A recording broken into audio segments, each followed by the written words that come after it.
WWE की history में दूसरी बार हुआ है कि R-Truth ने ब्रॉक लेसनर का कैरेक्टर ही ब्रेक कर दिया है। पर अगर R-Truth नहीं आता तो शायद ब्रॉक लेसनर अपनी वजह बता देता जॉन सीना पे अटैक करने की। ड्रू मैकिंटायर का भी रास्ता क्लियर हो गया। जो ड्रू मैकिंटायर चाहते थे वो कोडी ने उनको दे दिया। रेसल पालोजा में कोडी वर्सेस ड्रू मैकिंटायर का मैच फाइनल हो गया। मुझे लगा था कि Randy Orton versus Drew McIntyre होगा, लेकिन नहीं, कोडी ने अपना रिटर्न कर दिया। ये सारी बातें हुई थी आज की स्मैकडाउन में। तो आज की स्मैकडाउन का करते हैं रिव्यू। शो की शुरुआत होती है ब्रॉक लेसनर से। काफी रेयरली मूवमेंट होते हैं जब ब्रॉक लेसनर प्रोमो देते हुए दिखे, लेकिन यहाँ पे क्राउड का कुछ अजीब रिएक्शन था।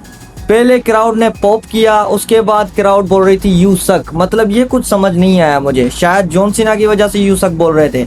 उसके बाद ब्रॉक लेसनर कुछ बोलते ही वहां पे आ जाते हैं R-Truth। और सोचो जरा, ब्रॉक लेसनर जैसा कैरेक्टर और उसके सामने ये फनी कैरेक्टर लाया जाए तो ये प्रोमो कैसा होगा। R-Truth उछल कूद करके रिंग में आते हैं और फिर ब्रॉक लेसनर से बोलते हैं, मैं तुमसे एक बात कहना चाहता हूँ जो किसी ने तुमसे नहीं की। Welcome back Brock Lesnar. और पहले मैं तुमसे डरता था, लेकिन अब मैं तुमसे नहीं डरता। लेकिन भाई तू है कौन? मैं तुम्हें जानता भी नहीं और तुमने मुझे इंटरप्ट क्यों किया? मैंने तुझे इंटरप्ट इसलिए किया क्योंकि तुमने अटैक किया मेरे चाइल्डहुड हीरो पे, जॉन सीना पे। जॉन सीना मेरे बड़े भाई जैसा है। वो सब तो सही है, लेकिन भाई तुम हो कौन और तुम्हारा नाम क्या है? मेरा नाम R-Truth है और जॉन सीना मेरा भाई है। तो तुम मुझे बता सकते हो कि जॉन सीना कहाँ है? नहीं। तुम्हें पता नहीं कि जॉन सीना कहाँ है? नहीं। तुम बोल रहे हो जॉन सीना तुम्हारा भाई है, लेकिन तुम्हें पता नहीं कि वो कहाँ है? नहीं, मुझे पता नहीं कि जॉन सीना कहाँ पे है, लेकिन तुम उसकी डिसरिस्पेक्ट करना बंद करो। वेट भाई, तुमने अपना नाम क्या बताया? मेरा नाम रॉन सीना है। उसी टाइम ब्रॉक लेसनर का कैरेक्टर ब्रेक हो गया। मतलब जैसा सीरियस वो दिखा रहा था, वहाँ पे उनको हंसी आ जाती है। अब जैसा कि उम्मीद थी, R-Truth तो आया है, लेकिन F5 खाए बगैर वो नहीं जाएगा, तो ब्रॉक लेसनर उठा के पटक देते हैं उसको।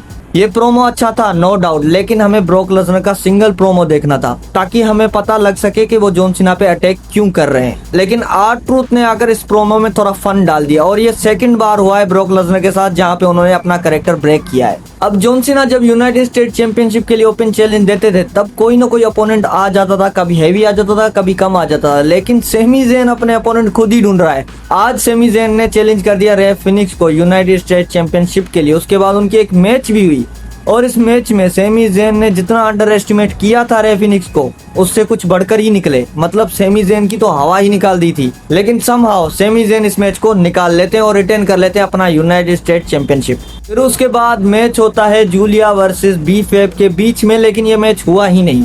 B-Fab एंट्री ले रही थी, उसी टाइम कियाना जेम्स ने उस पे कर दिया अटैक। उसकी वजह से 2-on-1 अटैक हो गया B-Fab पे। और B-Fab की भी वही हालत करने वाले थे जो लास्ट वीक मीचेन की थी, लेकिन लकीली मीचेन वहाँ पे आ जाती है कैंडू स्टिक के साथ। जूलिया और कियाना जेम्स को रिंग से भगा देती हैं, लेकिन अब मजा देगा क्योंकि ये 2-on-1 बार बार हो रहा था मीचेन के साथ। अब B-Fab का उसको सपोर्ट मिलेगा और इस टाइम मैं दिल से चाहता हूं कि मीचेन यूनाइटेड स्टेट चैंपियन बने। उसके बाद मैच होता है जेड गार्गिल वर्सेस स्टिफनी के बीच में और ये दोनों वुमेन ऐसी हैं कि आप उम्मीद कर सकते हो कि मैच कैसी होने वाली है। मतलब मैच तो एकदम फाड़ू मैच थी, लेकिन मुझे पहले ही पता था कि इस मैच का कोई रिजल्ट नहीं आएगा और ऐसा ही हुआ। दोनों वुमेन्स काउंट आउट हुई, तभी वहां पे आ जाती है नाया जैक्स और ये चीज भी एक्सेप्टेड थी ही कि नाया जैक्स आएगी और इनका ट्रिपल थ्रेट मैच होगा और पॉसिबल है कि रेसल पालोजा में इनकी एक ट्रिपल थ्रेट मैच हो, Nia Jax versus Stephanie versus Jade Cargill. उसके बाद मैच होता है स्मैकडाउन का main event match, Randy Orton versus Drew McIntyre. अब ड्रू मैकिंटायर अपने टाइटल शॉट के लिए कोडी के पीछे भाग रहे हैं, लेकिन बीच में आ जाते हैं रैंडी ऑर्टन। तो आज इस मैच में दिख गया कि ड्रू मैकिंटायर का फुल प्लान था कि रैंडी ऑर्टन को इंजर्ड करके भगाओ।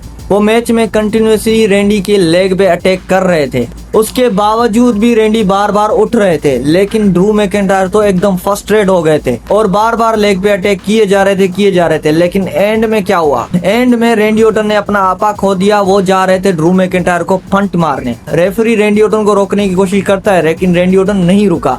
समहाउ ड्रू मैकिंटायर बच जाते हैं फंट किक से, लेकिन रेफरी के डिस्ट्रैक्शन के चक्कर में रैंडी ऑर्टन को पड़ गई क्लेमोर। रैंडी ऑर्टन तो मैच हार गए, लेकिन ड्रू मैकिंटायर कहाँ पे रुकने वाले थे? मैंने आपको पहले ही बताया था कि ड्रू मैकिंटायर बहुत फ्रस्ट्रेटेड है और ड्रू मैकिंटायर को कैसे न कैसे करके रैंडी को रास्ते से हटाना था।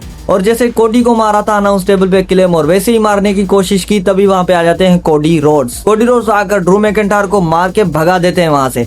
फिर कोडी रोड्स बोलते हैं कि तुम्हें जो चाहिए था वो तुम्हें मिल रहा है, रेसल पालोजा में हो जाए कोडी वर्सेस ड्रू मैकिंटायर। वैसे आज की स्मैकडाउन की बात करें तो ये बेसिक थी लेकिन इम्पैक्टफुल थी। आपको ये स्मैकडाउन कैसी लगी कमेंट में बताओ।